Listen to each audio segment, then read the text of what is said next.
Jean Baudrillard, the French philosopher who spent most of his career thinking about what happens when representations replace reality, had a concept he called obscenity. He didn't mean it in the sexual sense, or not only in the sexual sense. For Baudrillard, obscenity is what happens when there is no more scene, no more stage, no more distance between the observer and the thing observed.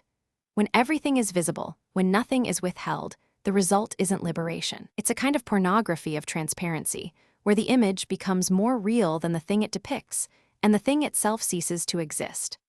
I want you to hold that framework in your mind while I tell you about Adam Grandmason and Lena Nersijan, who go by Adam22 and Lena the Plug, and who have built their entire public lives on the systematic elimination of the private. Adam22 started No Jumper in 2015 as a podcast in a back room that would eventually become one of the most important platforms in underground hip-hop. If you came up in SoundCloud rap, if you were Lil Pump or Smoke Perp, or any of the face-tattooed teenagers who defined a micro-era of hip-hop in the late 2010s, there's a decent chance your first big interview was on No Jumper. Adam had a genuine talent for this. He understood that the internet wanted rawness, that the polished music industry interview was dead, and that a guy in a BMX t-shirt asking rappers about their drug habits in a room that looked like a college dorm would outperform anything on MTV. He was right. No Jumper became enormous. But here's the thing about platforms built on rawness: they need escalation. The first unfiltered interview is exciting. The 10th is normal. The 100th is boring. And Adam22 understood this intuitively, which is why the platform's content grew progressively more extreme. More explicit guests, more provocative questions, more segments designed to generate outrage, which generates clicks, which generates revenue. This is the attention economy operating exactly as designed. The product is not the content. The product is the reaction to the content. And then there's Lena. Lena Nersijan started a YouTube channel in 2016 where she documented her life with escalating transparency.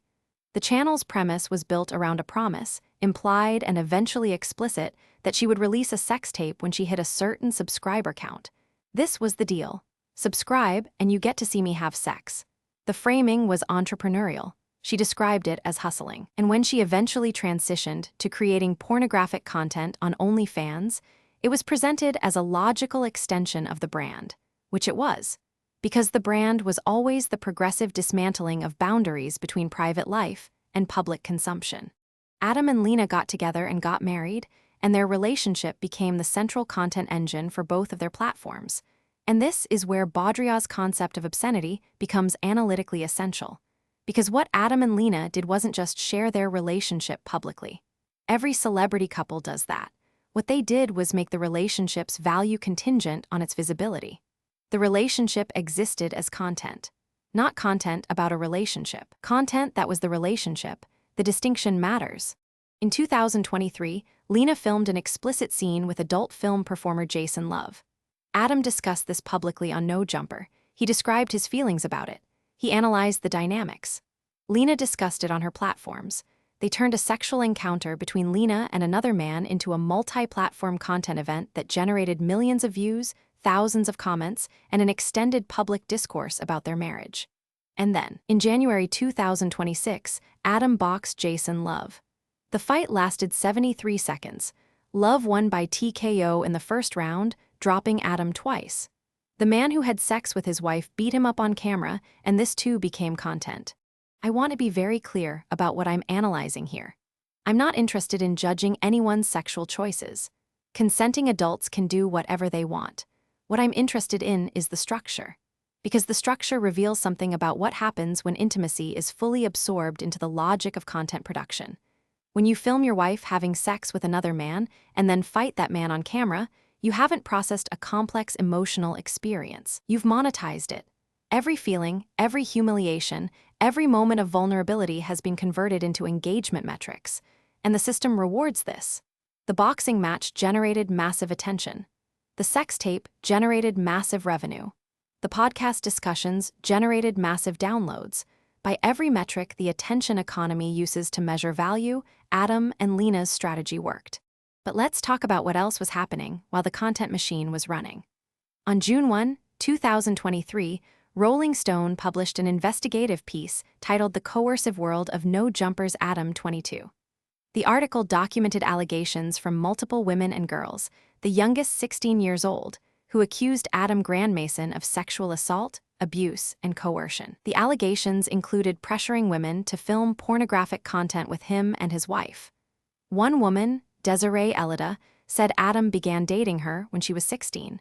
He reportedly admitted to this in a blog post in which he also shared nude photos of her.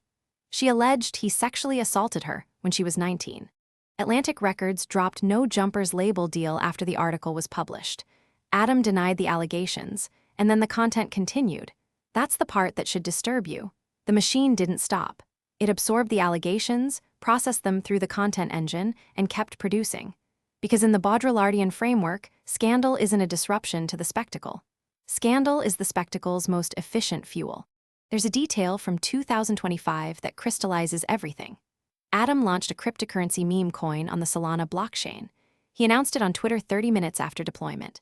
The coin grew from a $500,000 market cap to $4 million within hours.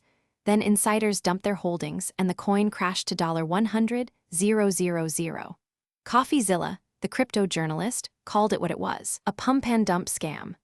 Adam's audience, the same people who subscribed for the interviews and stayed for the sex tapes and watched the boxing match, lost money, real money, and the machine kept running. I want to introduce another thinker here. Byung-Chul Han is a Korean-German philosopher who wrote a book called The Transparency Society. His argument is that the contemporary demand for transparency, the idea that everything should be visible, everything should be shared, nothing should be hidden, isn't actually liberating. It's a form of totalitarianism. When everything is transparent, there is no interiority.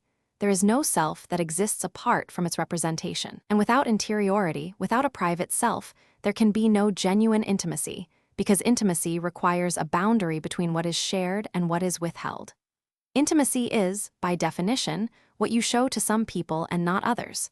When you show everything to everyone, you haven't created radical intimacy. You've destroyed the conditions for intimacy to exist. Adam and Lena's relationship is the proof of Han's thesis. They shared everything: the sex, the conflicts, the negotiations about the sex, the feelings about the conflicts about the sex, and what's left? A content operation that, by April 2025, was going broke. Adam announced that No Jumper was laying off employees and closing their Los Angeles retail store. The Instagram account had been taken down. Former employees were suing. The empire built on the abolition of privacy was collapsing under the weight of its own transparency. And here's where I want to make the structural argument that connects Adam and Lena to the broader celebrity ecosystem this series examines. Because they're not outliers. They're the logical endpoint. Every rapper who films their lifestyle for Instagram, every celebrity couple who stages their relationship for the cameras, every influencer who trades privacy for engagement is doing a less extreme version of what Adam and Lena did. The difference is degree, not kind. Adam and Lena just went further. They removed every boundary. They showed everything. And in doing so, they revealed what the system actually produces when you follow its logic to completion. It doesn't produce connection. It doesn't produce authenticity. It doesn't produce community. It produces content. And content in the attention economy is a commodity with a declining marginal value. The first sex tape is shocking. The second is interesting. The 10th is routine. The 50th is boring. And then you need a new escalation, a boxing match, a cryptocurrency, an AI tool to choose your wife's next sexual partner, which, yes, Adam used Grok AI to do in July 2025. Each escalation is more desperate than the last because the underlying product, attention, requires novelty, and the supply of novelty in any single human life is finite. Baudrillard called this the ecstasy of communication, and he didn't mean ecstasy in the positive sense. He meant the point at which communication becomes so total, so frictionless, so devoid of barriers that it tips over into a kind of psychosis. When everything is communicated, nothing is meaningful. When everything is visible, nothing is seen. The image circulates endlessly, but it no longer refers to anything. It's a sign that points to other signs that point to other signs, and at the center there is nothing. I think about the Rolling Stone allegations and the 16-year-old girl, and I think about the structure that made those allegations possible. No Jumper was a platform that rewarded boundary violation. The content strategy was built on going further than other platforms would go. The edginess, the rawness, the willingness to show and say and do what others wouldn't, that was the brand.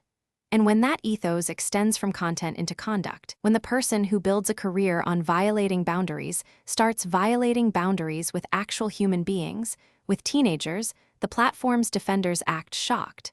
But the architecture was always there. The building was designed to have no walls. You can't be surprised when someone walks into a room they shouldn't be in.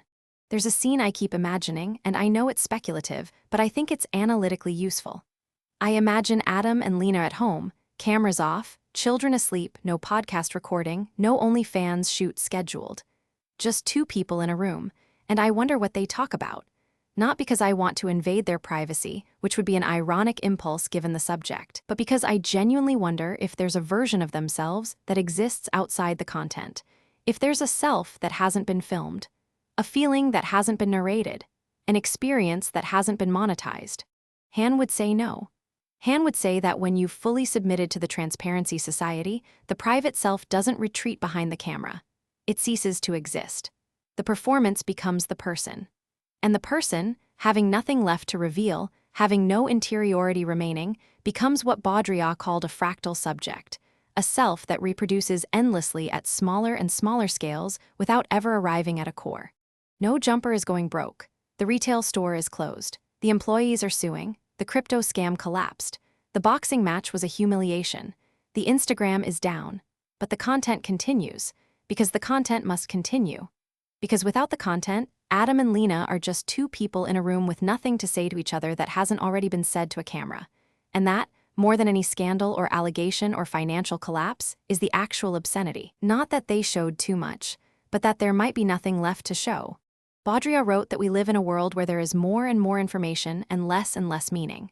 Adam22 and Lena the Plug are the human embodiment of that sentence. They produced more content about their lives than almost any couple in history. And the sum total of that content communicates exactly one thing, that the system works. Not for them specifically. For the system, they fed it everything. Their sex, their marriage, their fights, their humiliations, their audience's money, a 16-year-old girl's safety. They fed the machine everything it asked for, and the machine, as machines do, processed the inputs, generated the outputs, and moved on to the next source of fuel. The machine is not grateful. The machine does not remember. The machine is already looking for the next couple willing to abolish their privacy in exchange for the brief, diminishing, ultimately worthless currency of attention. That's what transparency gets you. Not freedom, not honesty, not connection. Just a very efficient machine that converts human experience into content and content into nothing at an ever-increasing rate.